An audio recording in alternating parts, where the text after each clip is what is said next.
নবীজি ইন্তেকালের সময় শেষ মুহূর্তে কি বলছেন? আল্লাহ। আমার মা বোনরা কান খুলে শুনেন। আম্মাজান আয়েশা সিদ্দিকা রাদিয়াল্লাহু তাআলা আনহার বুকে নবীজির মাথা, থুতনির নিচে বুকের উপরে নবীজির মাথা। এমন সময় জিবরাইল আসছে, আয়েশা সালাম দিছে, আসসালামু আলাইকা ইয়া মুহাম্মদ। দুরূদ শরীফ পড়বেন না? না, আমি কিন্তু রাগ করব, অনেক অভ্যাস করাইছি আপনাদেরকে। হ্যাঁ, আবার বলবো, আসসালামু আলাইকা ইয়া মুহাম্মদ সাল্লাল্লাহু আলাইহি ওয়াসাল্লাম। নবীজি সালামের জবাব দিয়েছেন, কি জিবরাইল এমন সময় কেন আসছো? একা আসেনি, আর একজন আইছে। কে আসছে?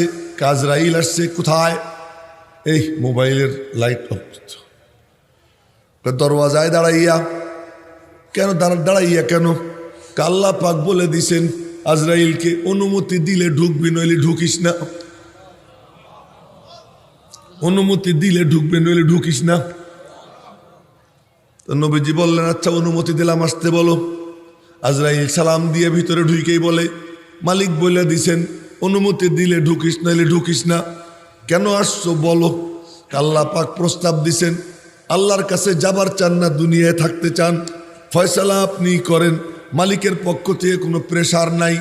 আর কোন নবীকে আল্লাহ স্বাধীনতা দেন নাই, আমার নবীকে স্বাধীনতা দিছেন। ইচ্ছা করলে দুনিয়ায় থাকতে পারো, ইচ্ছা করলে আমার কাছে আসতে পারো। নবীজি দেখলেন মহা বিপদ। একদিকে মালিকের মোহাব্বত উপরে টানে, আর একদিকে উম্মতের দরদ নিচে টানে। উম্মতের দরদে নিচে টানে, মালিকের মোহাব্বতে উপরে টানে। কি করবেন, কি করবেন? জিবরাইলের দিকে তাকাইছেন, আমার দিকে দেখেন, না দেখলে বুঝবেন না, এই জন্য তো বলছি দেখার দরকার। জিবরাইলের দিকে তাকাইছেন, বন্ধু কি কও? আম্মাজান আয়েশা সিদ্দিকা বলেন, তিনটা জিনিস আমি পাইছি যা আর কেউ পায় নাই। মা কি কি পাইছেন?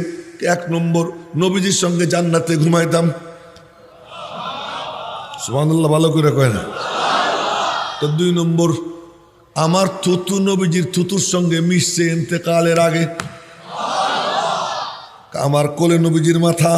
তো নবীজি বারবার তাকাইতেছেন, আমার ভাই আব্দুর রহমানের হাতে মিসওয়াক, মিসওয়াকের দিকে তাকাইতেছেন। আমি বললাম, কি মিসওয়াক করবেন? ইশারা দিলেন, হাঁ করতে মনে চায়। ভাইরে বললাম, মিসওয়াকটা দাও। মিসওয়াক নিছি, বললাম নরম করে দেই, দাও। নরম করে দিলাম।